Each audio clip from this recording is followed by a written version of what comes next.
O maior sonho de um pai é poder dar uma bicicleta de presente para um filho. E o maior medo de um pai é que o filho acabe desaparecendo depois de ganhar esse presente. Mas às vezes, o destino brinca com as nossas emoções. E o que parecia ser uma situação desesperadora pode acabar se revelando em uma lição de vida que nos dá esperança. Daniel tinha 12 anos quando desapareceu. Ele não vinha de uma família rica. Muito pelo contrário, ele vivia em uma casa alugada e bastante modesta, em um bairro afastado.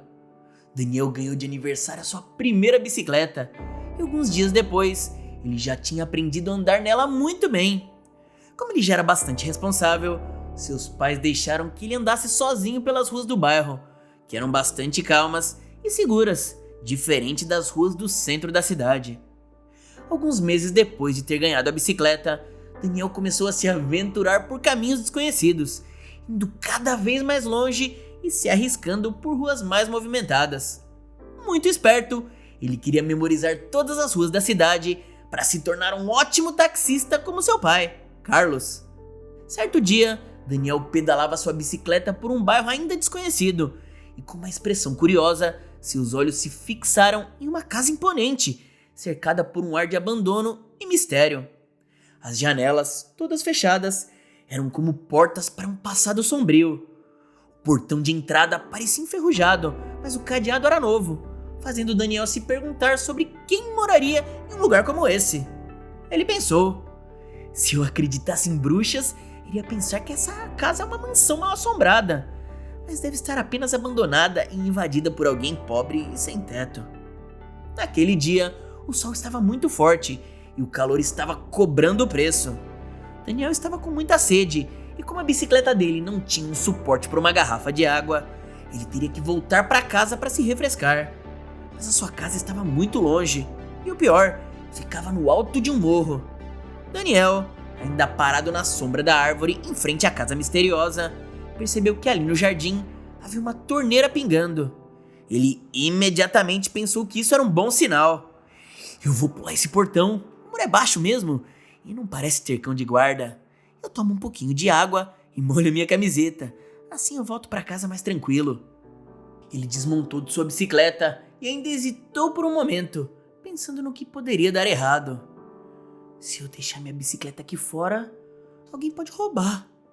Mas ele olhou em volta e a rua estava bastante deserta e a torneira estava tão perto que um sentimento de determinação tomou conta dele. Sem pensar duas vezes, ele pulou o muro e foi correndo até a torneira do jardim sem nem olhar para os lados. A água fresca desceu pela sua garganta em um misto de alívio e mistério que pairava no ar. No entanto, a história tomaria um rumo inesperado. Daniel não voltou para casa. As horas foram passando e o pai de Daniel começou a se preocupar. Ele nunca demorou tanto. Eu já falei para ele não sair do bairro, que é perigoso. Será que ele caiu da bicicleta? O pior, será que ele foi atropelado? A inquietação tomou conta de Carlos e ele saiu em busca de seu filho imediatamente. Ele passou pela venda da esquina e perguntou se alguém tinha visto seu filho ou para onde ele estava indo, e foi seguindo a direção apontada, até que ele sentiu uma intuição muito forte dizendo para ele entrar em uma rua bem arborizada. Essa rua é bastante bonita e tem muita sombra. Se eu fosse o Daniel, era aqui que eu iria entrar com a bicicleta.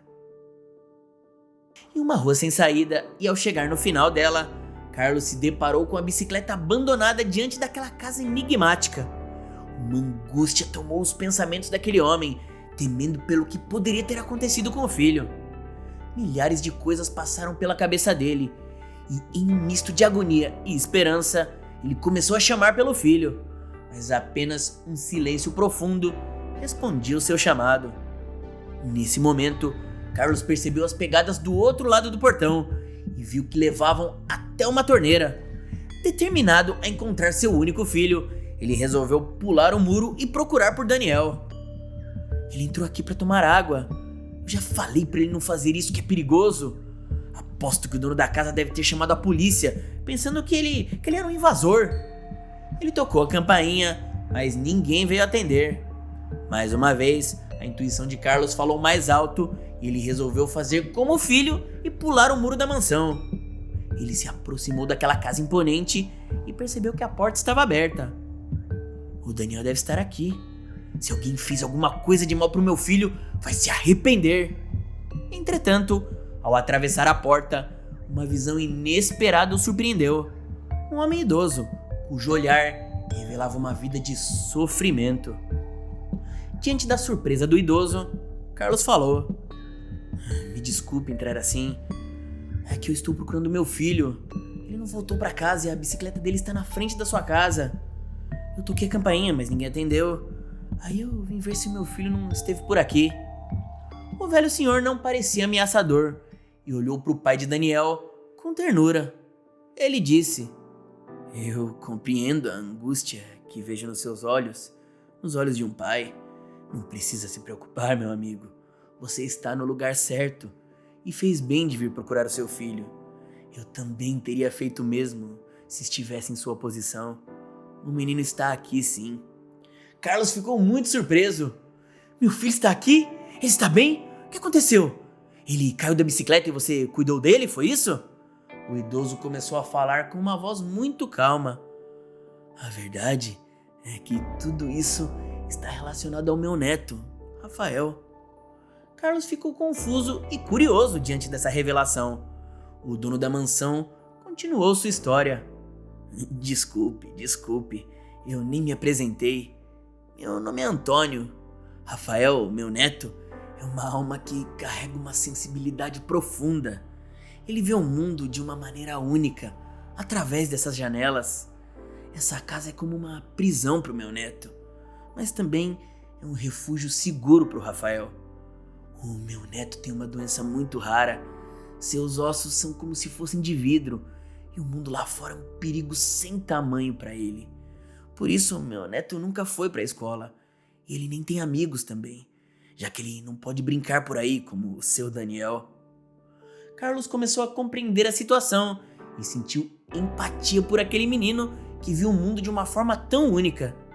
Antônio disse: "Seu filho pulou o muro para tomar água no meu jardim. É claro, está muito calor, né? Mas foi então que ele viu o meu neto pela janela. E, bem, é melhor que você veja com os seus próprios olhos." Carlos seguiu o misterioso homem até um quarto daquela casa enorme e antiga. Foi então que ele ouviu a voz de seu filho. "Pai, como você me encontrou aqui? Me desculpa. Eu ia voltar logo, mas eu estava jogando videogame com o Rafael. Ele é o melhor. Eu nunca consegui chegar nessa fase e ele tá me mostrando todos os truques do jogo. Deixa eu ficar só mais um pouquinho, vai. Eu prometo que quando eu chegar em casa eu faço toda a lição e eu não vou deixar nada sem fazer." Carlos sentiu uma onda de compreensão e empatia. Ele olhou para o idoso e disse: "Agora eu entendo. O Rafael e meu filho parecem ter encontrado uma amizade muito especial." Nesse momento, Daniel chegou perto de seu pai, muito animado, e falou: "Olha, pai, olha que legal. O Rafael me deu essa câmera. Ele disse que sempre teve vontade de ver o mundo e andar de bicicleta. Então eu vou filmar cada vez que eu sair para pedalar. E aí ele vai poder me acompanhar nos passeios. Vai ser como se ele estivesse lá comigo. Não é bacana?" Carlos ficou muito tocado pela situação e percebeu que o seu filho tinha um coração muito bondoso. Antônio resolveu convidar pai e filho para jantarem em sua casa naquele dia, para que os meninos pudessem continuar brincando e se divertindo. E à medida que a noite avançava, a amizade deles estava florescendo, não somente entre os jovens, mas também entre Antônio e Carlos, unidos pelo amor por seus meninos e pelas lições que a vida estava prestes a ensinar a eles. A partir desse dia, Daniel passou a visitar seu novo amigo todos os dias. Ele mostrava para Rafael as suas aventuras de bicicleta, que divertiam e fascinavam o menino doente. Rafael compartilhava seus sonhos com o amigo, dizendo que um dia ele iria se curar e iria pedalar de verdade ao lado de Daniel. Aquela casa, antes tão misteriosa e solitária, acabou se tornando um ponto de encontro para conversas profundas e risadas espontâneas. Mas toda essa alegria e companheirismo dos dois não iria durar muito tempo. O destino de Rafael já estava traçado e a saúde do menino começou a piorar. As visitas, antes em casa, passaram a ser em um hospital de ponta.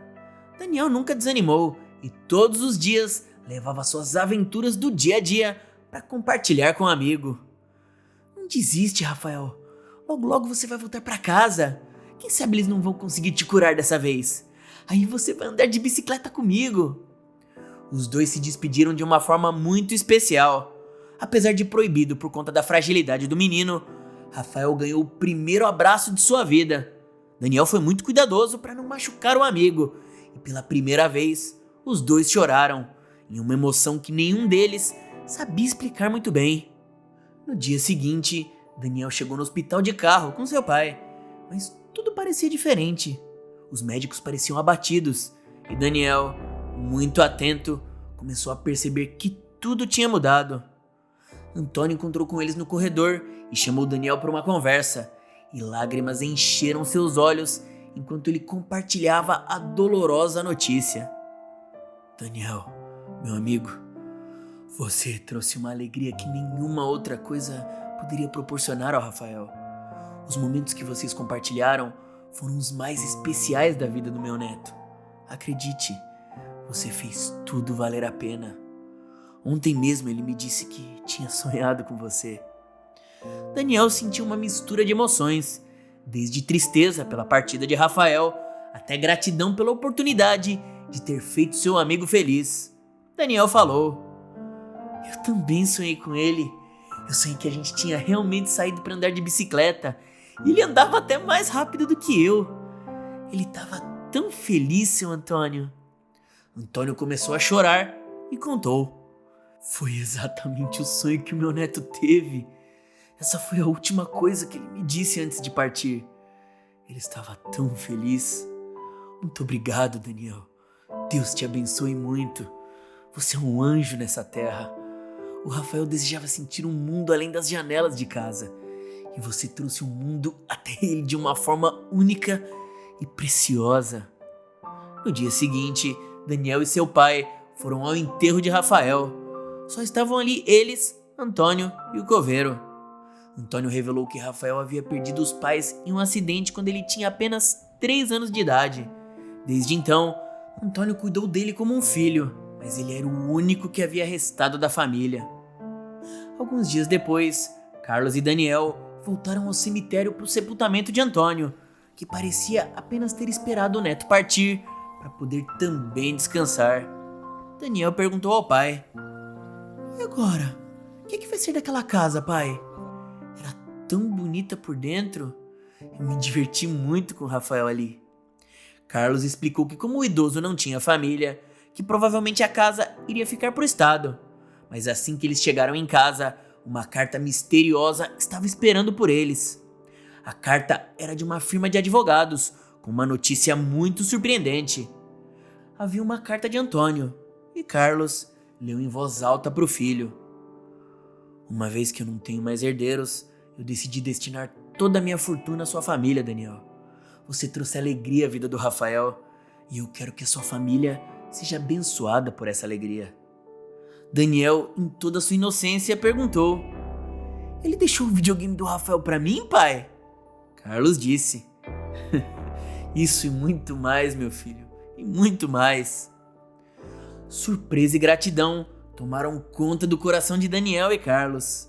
Eles não esperavam por essa reviravolta, mas entenderam que esse gesto era uma expressão do amor que unia as duas famílias de uma maneira única. Carlos cuidou da fortuna e conservou a casa de Antônio até Daniel completar 18 anos. Eles sempre iam até a casa para passear no jardim e relembrar as histórias e lições de vida de Rafael. Daniel então decidiu doar a maior parte do dinheiro e a casa para fundar um instituto de pesquisa para doenças raras, chamado Instituto Rafael Pompeu.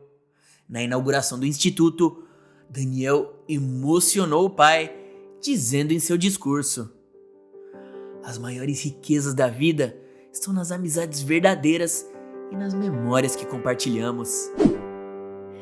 E se você gostou dessa história, com certeza o próximo vídeo que está aparecendo na sua tela vai te emocionar também.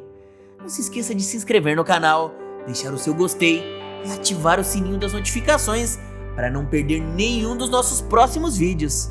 Um grande beijo e até a próxima história.